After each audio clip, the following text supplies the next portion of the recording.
ಕನ್ನಡ ವೀಕ್ಷಕರಿಗೆ ನಮಸ್ಕಾರ ಸ್ನೇಹಿತರೆ. ಈ ಒಂದು ವಿಡಿಯೋದಲ್ಲಿ ನಾವು ಒಂದು ಆ್ಯಪ್ ಬಗ್ಗೆ ತಿಳ್ಕೊಳ್ಳೋಣ. ಈ ಆ್ಯಪ್ ಮುಖಾಂತರ ನೀವು ನಿಮ್ಮಲ್ಲಿರುವಂಥ ಒಂದು ಫೋಟೋಗ್ರಾಫರ್ಗೆ, ಒಂದು ಡಿಸೈನರ್ಗೆ, ಒಂದು ವಿಜುವಲ್ ಆರ್ಟಿಸ್ಟ್ಗೆ ಒಂದು ಒಳ್ಳೆ ಕೆಲಸ ಕೊಡ್ಬೋದು.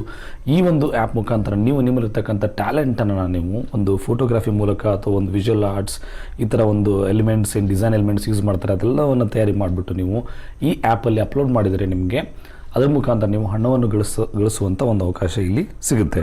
ಓಕೆ, ಸೊ ಸ್ನೇಹಿತರೆ, ಈ ಆ್ಯಪಿಗೆ ಒಂದಿಷ್ಟು ಮಾಹಿತಿ ತಿಳ್ಕೊಳ್ಳೋಣ. ಜೊತೆಗೆ ಯಾವುದೆಲ್ಲ ಥರದ ಇದು ನಿಮಗೆ ಹೆಲ್ಪ್ ಆಗುತ್ತೆ, ಏನು ಯೂಸ್ ಮಾಡ್ಬೋದು ಅನ್ನೋ ಬಗ್ಗೆ ಹೆಚ್ಚಿನ ಮಾಹಿತಿಯನ್ನು ಈ ವಿಡಿಯೋದಲ್ಲಿ ನೋಡೋಣ ಬನ್ನಿ. ಸೊ ಸ್ನೇಹಿತರೆ, ಮೊದಲೇ ನೋಡ್ಬೋದು, ಇಲ್ಲಿ ನಾನು ಹೋಮ್ ಪೇಜಲ್ಲಿದ್ದೀನಿ. ಇಲ್ಲಿ ಟ್ರ್ಯಾಕ್ ಯುವರ್ ಪ್ರೋಗ್ರೆಸ್ ಅಂತ ಇದೆ. ಸೊ ನೋಡ್ಬೋದು ಮೇಲೆ ಏನಿದೆ $00 ಅಂತ ಇದೆ ಮತ್ತು ಡೌನ್ಲೋಡ್ಸ್ 0 ಅಂತ ಇದೆ. ಸೊ ನಾನು ಅಪ್ಲೋಡ್ ಮಾಡಿದ ಮೇಲೆ ಒಂದಿಷ್ಟು ಪ್ರೊಸೀಜರ್ ಇರುತ್ತೆ. ಅದಾದಮೇಲೆ ಫೋಟೋಸ್ ಎಲ್ಲ ನಿಮ್ಮದು ರಿವ್ಯೂ ಆಗುತ್ತೆ. ಅವರು ರಿವ್ಯೂ ಮಾಡಿ ಓಕೆ ಆದಮೇಲೆ ನೀವು ಏನಾಗ್ತಾರೆ, ಫೋಟೋ ಎಲಿಜಿಬಲ್ ಇದ್ದರೆ ಮಾತ್ರ ಅವ್ರು ಏನು ಮಾಡ್ತಾರೆ, ಅವ್ರು ಲಿಸ್ಟ್ಗೆ ಆ್ಯಡ್ ಮಾಡ್ಕೊತಾರೆ. ಲಿಸ್ಟ್ಗೆ ಆ್ಯಡ್ ಮಾಡ್ಕೊಂಡ ತಕ್ಷಣ ನಮಗೆ ದುಡ್ಡು ಬರುತ್ತೆ ಅಂತೇನಿಲ್ಲ. ಸೊ ಏನಾಗುತ್ತೆ, ಯಾರಾದರೂ ಕಸ್ಟಮರ್ಸು ಬೇಕಾಗಿದ್ದವರು ಎಲ್ಲರೂ ಬಂದುಬಿಟ್ಟು ಫೋಟೋಸನ್ನ ಡೌನ್ಲೋಡ್ ಮಾಡೋ ಮುಖಾಂತರ ನಮಗೆ ಅರ್ನಿಂಗ್ಸ್ನ ಸಾಧ್ಯ ಆಗುತ್ತೆ. ಸೊ ಕಸ್ಟಮರ್ಸ್ ಹೇಗೆ ಬಂದು ನಮ್ಮ ಫೋಟೋಸ್ ಡೌನ್ಲೋಡ್ ಮಾಡ್ಕೋತಾರೆ ಅಂದರೆ, ಅವರು ಆ್ಯಪ್ನ ಯೂಸ್ ಮಾಡ್ಕೊಂಡು ನೀವು ಗೂಗಲಲ್ಲಿ ಹೋಗ್ಬಿಟ್ಟು ಯಾವುದೋ ಒಂದಿಷ್ಟು ಡಿಸೈನ್ ಮಾಡಬೇಕಾದ್ರೆ ಒಂದಿಷ್ಟು ಫೋಟೋಸ್ ಬೇಕಂತ ನೀವು ಕೇಳ್ತೀರಾ. ಆಟೋಮೆಟಿಕ್ ಏನಾಗುತ್ತೆ, ನಿಮಗೆ ಅವಾಗ ಈ ಒಂದು ಆ್ಯಪ್ ಇನ್ಫಾರ್ಮೇಷನ್ಸ್ ಎಲ್ಲ ಕಾಣಿಸುತ್ತೆ. ಅಲ್ಲಿ ಅವರು ಬೇಕಿದ್ದವರು ಫೋಟೋಸನ್ನು ಡೌನ್ಲೋಡ್ ಮಾಡ್ಕೊತಾರೆ. ಸೊ ಡೌನ್ಲೋಡ್ ಮಾಡ್ಕೊಂಡು ಆಮೇಲೆ ಏನಾಗುತ್ತೆ, ನಿಮ್ಮ ಪ್ರತಿಯೊಂದು ಫೋಟೋ ಇಂತಿಷ್ಟು ಹಣ ನಿಮ್ಗೆ ಅವರು ಕೊಡ್ತಾರೆ. ಅದಷ್ಟೇ ಅಲ್ಲದೆ ನೀವು ಕೂಡ ನಿಮ್ಮದು ಕಸ್ಟಮರ್ಸ್ ಯಾರಾದರೂ ಇದ್ದರೆ ಅವ್ರನ್ನ ಡೈರೆಕ್ಟಾಗಿ ನೀವು ಅವರಿಗೆ ಇಲ್ಲಿಂದ ನನ್ನ ಫೋಟೋಸ್ ನೀವು ಬೈ ಮಾಡ್ಬೋದು ಅಂತ ನಿಮ್ಮದೊಂದು ಏನೋ ಒಂದು ಸ್ಟೋರ್ ಥರ, ನಿಮ್ಮದು ಫೋಟೋ ಸ್ಟೋರ್ ಥರನೇ ಅವರಿಗೆ ಕಸ್ಟಮರ್ಸಿಗೆ ಕೂಡ ನೀವು ಹೇಳ್ಬೋದು. ಅದ್ರ ಜೊತೆಗೆ ನೀವೇನಾದರೂ ಒಂದು ವರ್ಕ್ ಮಾಡ್ತಿದ್ದೀರಾ, ಏನೋ ಒಂದು ಡಿಸೈನ್ ಮಾಡ್ತೀರಾ, ಒಂದು ಪರ್ಟಿಕ್ಯುಲರ್ ಕಸ್ಟಮರ್ ಡಿಸೈನ್ ಮಾಡಿಕೊಟ್ಟು ಮುಗಿಸ್ಬಿಡ್ತೀರಾ, ಬಟ್ ಆ ಒಂದು ಫೋಟೋ ಎಲಿಮೆಂಟ್ಸಲ್ಲಿ ನಿಮ್ಗೆ ವೇಸ್ಟ್ ಆಗ್ತಿದೆ ಅನಿಸಿದ್ರೆ, ಅಥವಾ ಹಾಗೆ ನಿಮ್ಮ ಹತ್ರ ಇಟ್ಕೊಳ್ಳೋ ಬಂದು ನೀವು ಮತ್ತೆ ಯೂಸ್ ಮಾಡ್ತೀರಾ, ನೀವು ಅದನ್ನು ಇಲ್ಲಿ ಅಪ್ಲೋಡ್ ಮಾಡಿದರೆ, ಸೊ ಇದು ಕೂಡ ಒಂದು ಎಕ್ಸ್ಟ್ರಾ ಅರ್ನಿಂಗ್ ಆಗುತ್ತೆ ನಿಮ್ಮ ಹತ್ರ ಇರ್ತಕ್ಕಂಥ ಟ್ಯಾಲೆಂಟಿಗೆ ಆಗ್ಬೋದು. ಅಷ್ಟೇ ಅಲ್ಲದೆ ಪ್ರತಿಯೊಬ್ಬರು ಯಾರ್ಯಾರು ಮೊಬೈಲ್ ಇದೆ ನಿಮ್ಮ ಹತ್ರ, ನಿಮ್ಮಲ್ಲಿ ಒಂದು ಒಳ್ಳೆ ಫೋಟೋಗ್ರಾಫರ್ ಇದ್ದಾರೆ ಅಂತ ಅನಿಸಿದರೆ ಖಂಡಿತವಾಗಿ ನೀವು ಒಳ್ಳೆ ಫೋಟೋಸನ್ನು ತೆಗೆದು ಇಲ್ಲಿ ಅಪ್ಲೋಡ್ ಮಾಡ್ಕೊಂಡು ಹೋಗೋದ್ರಿಂದ ನಿಮ್ಮೊಂದು ಇಲ್ಲಿ ಒಂದು ಅರ್ನಿಂಗ್ಗೆ ಒಂದು ವೇದಿಕೆ ಆಗುತ್ತೆ ಅಂತ ಹೇಳ್ಬೋದು. ಮತ್ತು ಜೊತೆಗೆ ಒಂದು ನಮಗೂ ಕೂಡ ಒಂದು ಫೋಟೋಸನ್ನು ಇಲ್ಲಿ ಸಂಗ್ರಹ ಮಾಡೋದಕ್ಕೆ ಒಂದು ಆನ್ಲೈನ್ ಗ್ಯಾಲರಿ ಅಂತ ಕೂಡ ಹೇಳ್ಬೋದು. ಸೊ ಸ್ನೇಹಿತರೆ, ನೋಡ್ಬೋದು ಇಲ್ಲಿ ನಾನು ಒಂದಿಷ್ಟು ಫೋಟೋಸನ್ನು ಅಪ್ಲೋಡ್ ಮಾಡಿ ಟ್ರೈ ಮಾಡಿದ್ದೀನಿ. ಒಂದಿಷ್ಟು ಫೋಟೋಸು ಅಪ್ಲೋಡ್ ಆಗಿದೆ, ಅಪ್ರೂವ್ ಆಗಿದೆ, ಒಂದಿಷ್ಟು ಅಪ್ರೂವ್ ಆಗಿಲ್ಲ. ಸೊ ಅಪ್ರೂವ್ ಆಗಿರೋ ಫೋಟೋಸ್ ತೋರಿಸ್ತೇನೆ. ಸೊ ಸುಮ್ಮನೆ ಒಂದಿಷ್ಟು ನಾನು ನಂದು ಪರ್ಸ್ನಲ್ ಒಂದು ಕ್ಯಾಮ್ರಾನ ತರ್ತಕ್ಕಂಥ ಒಂದು ಮೊಬೈಲ್ ಕ್ಯಾಮ್ರಾ ತರ್ತಕ್ಕಂಥ ಫೋಟೋಸನ್ನು ಇಲ್ಲಿ ಅಪ್ಲೋಡ್ ಮಾಡಿದ್ದೀನಿ.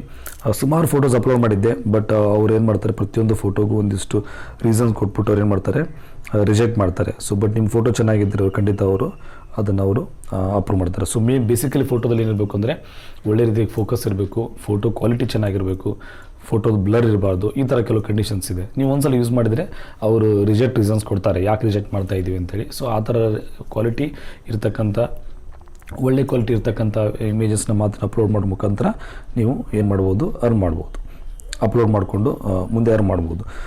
ಸ್ನೇಹಿತರೆ, ಇದರಿಂದ ನಮ್ಗೆ ಏನು ಗೊತ್ತಾಗುತ್ತೆ ಅಂದರೆ, ಸೊ ನಮ್ಮ ಎಲ್ಲೆಲ್ಲ ಫೋಟೋ ತೆಗಿತಾ ಇರ್ತೀವಿ, ಎಷ್ಟೊಂದು ಒಳ್ಳೆ ಫೋಟೋಗ್ರಾಫಿ ಇದೆಲ್ಲ ಅಂತ ನಿಮ್ಮ ಸ್ನೇಹಿತರು ನಿಮ್ಗೆ ಹೇಳ್ತಾ ಇರ್ತಾರೆ. ಬಟ್ ಈ ಥರ ಫೋಟೋಗ್ರಾಫಿನ ಇಲ್ಲಿ ನೀವು ಪ್ರೆಸೆಂಟ್ ಮಾಡ್ಕೊಂಡು ಏನಾಗುತ್ತೆ, ನೀವು ಏನು ಮಾಡ್ಬೋದು, ನಿಮ್ಮದೊಂದು ಟ್ಯಾಲೆಂಟ್ ನೀವು ಬೇರೆ ತೋರಿಸ್ಕೋಬೋದು. ಜೊತೆಗೆ ಕೂಡ ಅದರಿಂದ ಹಣವನ್ನು ಕೂಡ ಅರ್ನ್ ಮಾಡ್ಬೋದು. ಜೊತೆಗೆ ಇಲ್ಲಿ ನೋಡ್ಬೋದು, ಶೇರ್ ಅಂತ ಕಾಣ್ತದೆ ಅಲ್ಲಿ ಮೇಲೆ. ಆ ಒಂದು ಶೇರ್ ಐಕಾನ್ ಕ್ಲಿಕ್ ಮಾಡೋ ಮುಖಾಂತರ ನೀವು ಶೇರ್ ಮಾಡಿಕೊಂಡು ಕೂಡ ಬೇರೆ ಬೇರೆ ರೀತಿಯ ಕಸ್ಟಮರ್ಸ್ಗೆ ಏನಿದೆ, ನೀವು ಅದನ್ನು ನನ್ನ ಫೋಟೋಸನ್ನು ಬೈ ಮಾಡಿ ಅಂತ ಕೂಡ ನೀವು ಹೇಳ್ಬೋದು. ಫೇಸ್ಬುಕ್ಕು ಅಥವಾ ನಿಮ್ದು ಯಾವುದೋ ಬ್ಲಾಗ್ ಇದ್ದಿರೋದ್ರ ಮುಖಾಂತರ. ಓಕೆನಾ ಸ್ನೇಹಿತರೆ? ಸೊ ಈಗ ಏನಂದರೆ ನೀವು ನೋಡ್ಬೋದು, ಇಲ್ಲಿ ಅಪ್ಲೋಡ್ ಮಾಡೋದು ಹೇಗಪ್ಪ ಅಂದರೆ, ಎರಡನೇದಲ್ಲಿ ಡಾಲರ್ಸ್ ಅಂತ ಏನು ಸಿಂಬಲ್ ಕೊಂಡು ಇಲ್ಲಿ ನಿಮ್ದು ಅರ್ನಿಂಗ್ಸ್ ಎಲ್ಲ ಕಾಣಿಸುತ್ತೆ. ಸೊ ಸದ್ಯಕ್ಕೆ ಏನಾಗುತ್ತೆ ಅಂದರೆ, ನಾವು ಆ್ಯಪ್ ರಿಜಿಸ್ಟ್ರೇಷನ್ ಮಾಡಿಸಿದ ಮೇಲೆ 90 ಡೇಸ್ವರೆಗೂ ಅದು ಅಪ್ರೂವ್ ಟೈಮ್ ತೊಗೊಳುತ್ತೆ. ಬಟ್ ಮೀನ್ ಮೇಲೆ ನಮಗೆ ಫೋಟೋಸು ತೆಗೆಯೋದಕ್ಕೆ ಅಪ್ಲೋಡ್ ಮಾಡೋದಕ್ಕೆ ಯಾವುದೇ ತೊಂದರೆ ಇರೋದಿಲ್ಲ. ಆ ಟೈಮಲ್ಲಿ ಖಂಡಿತ ನಾವು ಅಪ್ಲೋಡ್ ಎಲ್ಲ ಮಾಡ್ಬೋದು. ಅದಾದಮೇಲೆ ಏನಾದರೆ ನಿಮಗೆ ಅಪ್ಲೋಡ್ ಅಂತ ನೋಡಿ, ಇಷ್ಟೊಂದು ಫೋಟೋಸಲ್ಲಿ ಏನಾಗಿದೆ, ಅಪ್ಲೋಡ್ ಫೇಲ್ಡ್ ಆಗಿದೆ. ನಾವು ಅಪ್ಲೋಡ್ ಮಾಡೋಕ್ಕೆ ಇಟ್ಟಿರ್ತೀವಿ, ಬಿಕಾಸ್ ಆಫ್ ಇರೋ ಇಂಟರ್ನೆಟ್ ಕನೆಕ್ಷನಿಂದ ಅದರಿಂದ ಆಗಿರ್ಬೋದು. ಓಕೆ, ಈಗ ಒಂದೇನಾಗುತ್ತೆ ಅಂದರೆ, ನಾನು ಇವಾಗ ಒಂದು ಆಲ್ರೆಡಿ ಅಪ್ಲೋಡ್ ಆಗಿಬಿಟ್ಟು ಇಲ್ಲಿ ಏನಿದೆ, ಕೆಲವೊಂದು ಡಿಸ್ಕ್ರಿಪ್ಷನ್ ಬರೀಬೇಕಾಗುತ್ತೆ. ಈ ಥರ ಒಂದಿದೆ ಅಲ್ವಾ, ಈ ಥರ ಡೀಟೇಲ್ಸ್ ಎಲ್ಲ ಬರೀಬೇಕಾಗುತ್ತೆ. ಉದಾಹರಣೆ ನೋಡ್ಬೋದು, ನಾನು ಇಲ್ಲೊಂದು ಫೋಟೋ ಅಪ್ಲೋಡ್ ಮಾಡಿದ್ದೀನಿ, ಇದೇನಿದೆ. ಸೊ ಡಿಸ್ಕ್ರಿಪ್ಷನ್ 200 ಲೆಟರ್ಸ್ ಇದೆ, ಜೊತೆ ಕೀವರ್ಡ್ಸ್, ಅದಕ್ಕೇನು ಬರೆಯೋಕ್ಕಿಲ್ಲ. ಅಂದರೆ ಜನಗಳು ಬಂದ್ಬಿಟ್ಟು ಏನಂತ ಸರ್ಚ್ ಮಾಡ್ತಾರೆ. ಫಾರ್ ಎಕ್ಸಾಂಪಲ್ ಇದಕ್ಕೆ ಏನಂದರೆ, ಸೊ ಈಗ ಒಂದು ಟೆಂಪಲ್ ಕಾಣಿಸ್ತಾ ಇದೆ, ಅದು ಯಾವ ಥರ ಫೋಟೋ, ಅದರ ಕೀವರ್ಡ್ಸ್ ಏನು, ಜನಗಳು ಬಂದು ಏನಂತ ಸರ್ಚ್ ಮಾಡ್ತಾರೆ, ಇದನ್ನು ಆ ಥರದ್ದೆಲ್ಲ ನೀವು ಬರೀಬೇಕಾಗುತ್ತೆ. ಈ ಥರ ನೀವೆಲ್ಲ ಬರೆದಾದ್ಮೇಲೆ ಇದೆಲ್ಲ ಬರೆದ್ಬಿಟ್ಟು ನೀವು ಸಬ್ಮಿಟ್ ಅಂತ ಕೊಟ್ಟರೆ ಏನಾಗುತ್ತೆ, ಅದು ರಿವ್ಯೂಗೆ ಹೋಗುತ್ತೆ. ಸೊ ಒಂದ್ಸಲ ನೀವು ರಿವ್ಯೂಗೆ ಹೋದ್ಮೇಲೆ ಒಂದಷ್ಟು ಟೈಮ್ ತೊಗೊತಾರೆ ಅವರು. ಓಕೆ, 1 ದಿನ 2 ದಿನ, ಒಂದು ವಿತಿನ್ 1 ವೀಕಲ್ಲಿ ನಿಮಗೆ ಅದು ಅಪ್ರೂವ್ ಆಗಿದೆ, ರಿಜೆಕ್ಟ್ ಆಗಿದೆ ಅಂತ ನಿಮ್ಗೆ ಗೊತ್ತಾಗುತ್ತೆ. ಅದಾದಮೇಲೆ ಏನಂದರೆ, ನಿಮಗೆ ಡೈರೆಕ್ಟಾಗಿ ಫೋಟೋ ಅವರಿಗೆ ಅಪ್ರೂವ್ ಆದರೆ ನಿಮಗೆ ಇಲ್ಲಿ ನೋಡ್ಬೋದು. ನಂತರ ಲಾಸ್ಟ್ ಟೈಮ್ ಕಾಣ್ತಾ ಇದೆಯಲ್ಲ, 11 ಇಮೇಜಸ್, ಯುವರ್ ಪೋರ್ಟ್ಫೋಲಿಯೋ ಅಂತಿದೆ, ಇಲ್ಲಿ ನೀವು ಅದನ್ನು ನೋಡ್ಕೋಬೋದು. ಸೊ ಸ್ನೇಹಿತರೆ, ಇದಿಷ್ಟೇನಂದರೆ ನಿಮಗೆ ಇಲ್ಲಿ ಆ್ಯಪ್ ಲಾಗಿನ್ ಮಾಡ್ತೀರಾ, ನೋಡ್ತೀರಲ್ಲ ನೀವು. ಓಕೆ, ಆಮೇಲೆ ಇಲ್ಲಿ ಅಪ್ಲೋಡ್ ಮಾಡ್ತೀರಾ. ಅಪ್ಲೋಡ್ ಆಮೇಲೆ ನಿಮಗೆ ಇಲ್ಲಿ ಮೇಲೆ ಕಾಣ್ತೀರ ನೋಡಿ, ಅಪ್ಲೋಡ್ ಅಂತ ಕಾಣಿಸ್ತಾ ಇದೆ. ನೆಕ್ಸ್ಟು ಪೆಂಡಿಂಗ್ ಅಂತ ಇದೆ. ಅದಾನಂತರ ರಿವ್ಯೂಡ್ ಅಂತ ಇದೆ. ಸೊ ಈ ಥರ ಇದಾದಮೇಲೆ ಏನಾಗುತ್ತೆ, ಕೆಲವೊಂದು ಫೋಟೋಸ್ ಏನಾಗುತ್ತೆ ಆಟೋಮೆಟಿಕ್ಕಾಗಿ ಒಂದಿಷ್ಟು ದಿನ ಆದಮೇಲೆ ರಿವ್ಯೂ ಆದಮೇಲೆ ಅದು ಇಲ್ಲಿಂದ ಡಿಲೀಟ್ ಆಗಿಬಿಡುತ್ತೆ. ಬಟ್ ನಿಮ್ಮ ಆಗಿರ್ತಕ್ಕಂಥ ಎಲ್ಲ ಫೋಟೋಸನ್ನು ನೀವು ಇಲ್ಲಿ ನೋಡ್ಬೋದು. ಓಕೆನಾ. ಇದು ಜೊತೆಗೆ ಸ್ನೇಹಿತರೆ ಇನ್ನೊಂದು ಉಪಯೋಗ ಏನಂದರೆ, ಇಲ್ಲಿ ಇವ್ರದ್ದೇ ಒಂದು ಬ್ಲಾಗ್ ಇದೆ. ಓಕೆನಾ. ಸೊ ಯಾರು ಆ್ಯಕ್ಟಿವ್ ಆಗಿ ತುಂಬ ವರ್ಕ್ ಮಾಡ್ತಿದ್ದೀರಾ ಅನ್ನೋಂಗೆಲ್ಲ ತಿಳ್ಕೊಬೇಕು, ಲೇಟೆಸ್ಟ್ ಟ್ರೆಂಡ್ಸ್ ಏನಿದೆ ಡಿಸೈನ್ಸಲ್ಲಿ ಅನ್ನೋರು ಕಾಂಟ್ರಿಬ್ಯೂಟರ್ ಬ್ಲಾಗ್ ಅಂತ ಇದೆ. ಅಲ್ಲಿ ಹೋಗಿ ನೀವು ಕ್ಲಿಕ್ ಮಾಡಿದರೆ ನಿಮಗೆ ಅಲ್ಲಿ ಏನೇನು ಹೊಸ ಹೊಸ ಡಿಸೈನ್ಸ್ ಇದೆ, ಏನೇನು ಟ್ರೆಂಡ್ ಇದೆ, ಜನಗಳೆಲ್ಲ ಯಾವ ಥರ ಯೂಸ್ ಮಾಡ್ತಿದ್ದಾರೆ, ಓಕೆ, ಈ ಥರದ್ದೆಲ್ಲ ನೀವು ನೋಡ್ಕೋಬೋದು. ಸೊ ಯಾರು ಆ್ಯಕ್ಟಿವ್ ಆಗಿ ಡಿಸೈನ್ ವರ್ಕ್ ಮಾಡ್ತಿದ್ದೀರಾ ಅವರಿಗೆ ಕೂಡ ಒಂದು ಬ್ಲಾಗು ತುಂಬ ಸಹಾಯ ಆಗುತ್ತೆ ಅಂತ ಹೇಳ್ಬೋದು. ಸೊ ನೀವು ಡಿಸೈನ್ ಮಾಡೋದಲ್ಲ, ಬೇರೆಯವರು ಏನು ಡಿಸೈನ್ ಮಾಡ್ತಿದ್ದಾರೆ, ಏನು ಟ್ರೆಂಡಿಂಗ್ ಇದೆ ಇವಾಗ, ಈ ಥರದ್ದೆಲ್ಲ ವಿಚಾರ ನೀವು ಇಲ್ಲಿ ತಿಳ್ಕೊಬೋದು. ಓಕೆ, ನೋಡ್ತಾ ಇದ್ರಲ್ಲ ಇಲ್ಲಿ ಈ ಥರ. ಸೊ ಸ್ನೇಹಿತರೆ, ಈ ಥರ ನಿಮ್ಮದು ಸಾಮಾನ್ಯವಾಗಿ ಪ್ರತಿಯೊಬ್ಬರು ಕೂಡ ಯಾರ್ಯಾರು ಫೋಟೋಗ್ರಫಿ ಇಂಟ್ರೆಸ್ಟ್ ಇದೆ ಅವರು ಫೋಟೋಗಳನ್ನ ತೆಗೆದು ಅಪ್ಲೋಡ್ ಮಾಡಿ ಅದ್ರ ಮುಖಾಂತರ ಒಂದು ಅರ್ನಿಂಗಿಗೆ ಒಂದು ಪ್ಲ್ಯಾಟ್ಫಾರ್ಮ್ನ ಕ್ರಿಯೇಟ್ ಮಾಡ್ಕೋಬೋದು. ಬಟ್ ಯಾರು ಡಿಸೈನ್ ಮಾಡ್ತಿರಲ್ಲ, ಸೊ ಈ ಥರ ವೆರೈಟಿ ಆಫ್ ಡಿಸೈನ್ಸು, ಪೋಸ್ಟರ್ಸು, ಈ ಥರ ಅವರಿಗಂತೂ ಕೂಡ ಇದು ತುಂಬಾ ಅನುಕೂಲ ಅಂತ ಹೇಳ್ಬೋದು. ಸೊ ಸ್ನೇಹಿತರೆ, ಈ ಒಂದಿಷ್ಟೊಂದಲ್ಲ ಆಮೇಲೆ ಈ ಒಂದು ಆ್ಯಪ್ ಯಾವುದು ಅಂತ ನಿಮ್ಗೆ ಗೊತ್ತಾಗಿರ್ಬೋದು ಅನ್ಕೋತೀನಿ. ಓಕೆ, ಆ್ಯಪ್ ನೇಮ್ ಕಾಣ್ತಿದೆ ನೋಡಿ, ಶಟರ್ಸ್ಟಾಕ್ ಕಾಂಟ್ರಿಬ್ಯೂಟರ್ ಅಂತ. ಸೊ ನೀವು ಎಲ್ಲೇ ಒಂದು ಗೂಗಲಲ್ಲಿ ಫೋಟೋಸು ನೀವೇನೋ ಟೈಪ್ ಮಾಡಿದ್ರು ಕೂಡ ಶಟರ್ಸ್ಟಾಕ್ ಆಲ್ಮೋಸ್ಟ್ ಒಂದು ಟಾಪ್ ರಿಸಲ್ಟ್ಸಲ್ಲಿ ಬರುತ್ತೆ ಅಂತ ಹೇಳ್ಬೋದು. ಅಲ್ಲಿ ನೀವು ಯಾರು ಫೋಟೋ ಡೌನ್ಲೋಡ್ ಮಾಡ್ಕೋಬೇಕಂದ್ರೆ ಅವ್ರ ಮೆಂಬರ್ಶಿಪ್ ಆಗಿರ್ಬೇಕು, ಅಥವಾ ಪ್ರತಿಯೊಂದು ಫೋಟೋಗೆ ಒಂದಿಷ್ಟು ಅಮೌಂಟ್ ಅಂತ ಇಟ್ಟಿರ್ತಾರೆ. ಆಮೇಲೆ ನೀವು ಕೇಳ್ಬೋದು ಎಷ್ಟು ಅಮೌಂಟ್ ಕೊಡ್ತಾರೆ ಅಂತೇಳಿ. ಅದೆಲ್ಲನೂ ಕೂಡ ಏನಾಗುತ್ತೆ, ಯೂಸರ್ಸ್ ಮೇಲೆ ಸರ್ಚ್ ಮಾಡೋದ್ರ ಮೇಲೆ ಅದ್ರ ಮೇಲೆ ಡಿಸೈಡ್ ಆಗುತ್ತೆ. ಅದು ನಾವೇನು ಕಂಟ್ರೋಲ್ ಮಾಡೋಕ್ಕಾಗಲ್ಲ ಅದನ್ನು.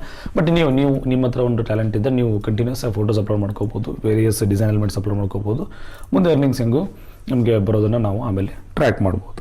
ಸೊ ಸ್ನೇಹಿತರೆ, ಇಷ್ಟಲ್ಲ ಆಮೇಲೆ ಈ ಒಂದು ಆ್ಯಪ್ ಏನಂದರೆ ಶಟರ್ಸ್ಟಾಕ್ ಕಾಂಟ್ರಿಬ್ಯೂಟರ್ ಅಂತ. ಇದು ಏನಂದರೆ ಯಾರು ಕಾಂಟ್ರಿಬ್ಯೂಟ್ ಮಾಡ್ತಾರೆ ಫೋಟೋಸ್ಗೆ ಎಲಿಮೆಂಟ್ಸು, ಡಿಸೈನ್ ಎಲಿಮೆಂಟ್ಸ್ ಕೊಡೋದು ಅವ್ರಿಗೋಸ್ಕರ ಇರ್ತಕ್ಕಂಥ ಒಂದು ಆ್ಯಪು. ಈ ಆ್ಯಪ್ ಕುರಿತ ಆ್ಯಪ್ ಡೌನ್ಲೋಡ್ ಮಾಡ್ಕೊಳ್ಳೋದು ಹೇಗೆ ಅನ್ನೋದನ್ನು ಈ ವಿಡಿಯೋದ ಡಿಸ್ಕ್ರಿಪ್ಷನ್ ಒಳಗಡೆ ಲಿಂಕ್ ಇದೆ. ಸೊ ಆ ಲಿಂಕನ್ನು ನೀವು ಕ್ಲಿಕ್ ಮಾಡೋ ಮುಖಾಂತರ ಈ ಆ್ಯಪ್ನ ನೀವು ಡೌನ್ಲೋಡ್ ಮಾಡ್ಕೋಬೋದು. ಜೊತೆಗೆ ನೀವು ಒಂದು ಸಲ ಡೌನ್ಲೋಡ್ ಮಾಡ್ಕೊಂಡು ನಿಮ್ಮ ಬೇರೆ ಸ್ನೇಹಿತರು ಕೂಡ ನೀವು ರೆಫರ್ ಮಾಡ್ಬೋದು. ಸೊ ಸ್ನೇಹಿತರೆ, ಈ ಒಂದು ವಿಡಿಯೋದಲ್ಲಿ ನಾವು ತಿಳ್ಕೊಂಡಪ್ಪ ಅಂದರೆ ನಮ್ಮಲ್ಲಿರ್ತಕ್ಕಂಥ ಒಂದು ಫೋಟೋಗ್ರಫಿ ಟ್ಯಾಲೆಂಟ್ ಇದ್ದವರಿಗೆ, ಜೊತೆಗೆ ಡಿಸೈನ್ ಮಾಡೋರಿಗೆ ಒಂದು ಒಳ್ಳೆ ವೇದಿಕೆ ಶಟರ್ಸ್ಟಾಕ್ ಕಾಂಟ್ರಿಬ್ಯೂಟರ್. ಇದ್ರ ಮುಖಾಂತರ ನಾವು ಫೋಟೋಸನ್ನು ಅಪ್ಲೋಡ್ ಮಾಡ್ಕೋಬೋದು, ಡಿಸೈನ್ ಎಲಿಮೆಂಟ್ಸ್ ಅಪ್ಲೋಡ್ ಮಾಡ್ಕೋಬೋದು. ಅದ್ರ ಮುಖಾಂತರ ನಮ್ಮದೊಂದು ಗ್ಯಾಲರಿ ಅಂತ ಕ್ರಿಯೇಟ್ ಆಗುತ್ತೆ. ನಮ್ಮದು ಹಲವಾರು ವರ್ಕ್ಗಳು ನಮ್ಮ ಕಸ್ಟಮರ್ಸ್ಗೆ ತಿಳಿಸಿ ಅವರು ಡೌನ್ಲೋಡ್ ಮಾಡೋ ಥರ ಮಾಡ್ಬೋದು. ಜೊತೆ ಬೇರೆ ಯಾರೋ ಬಂದು ಡೌನ್ಲೋಡ್ ಮಾಡಿದ್ರೆ ನಮಗೆ ಅರ್ನಿಂಗ್ಸ್ ಆಗುತ್ತೆ. ಜೊತೆಗೆ ಕಾಂಟ್ರಿಬ್ಯೂಟರ್ ಬ್ಲಾಗ್ ಮುಖಾಂತರ ನಾವು ಹೆಚ್ಚು ಡಿಸೈನ್ ಆಸ್ಪೆಕ್ಟ್ಸ್ನ ತಿಳ್ಕೊತಿರ್ಬೋದು. ಸೊ ವೀಕ್ಷಕರೇ, ಮತ್ತೆ ಮುಂದೆ ಒಂದು ಒಳ್ಳೆ ವಿಡಿಯೋದ ಭೇಟಿಯಾಗೋಣ. ಅಲ್ಲಿವರೆಗೂ ನಮಸ್ಕಾರ, ಶುಭ ದಿನ, ಧನ್ಯವಾದಗಳು.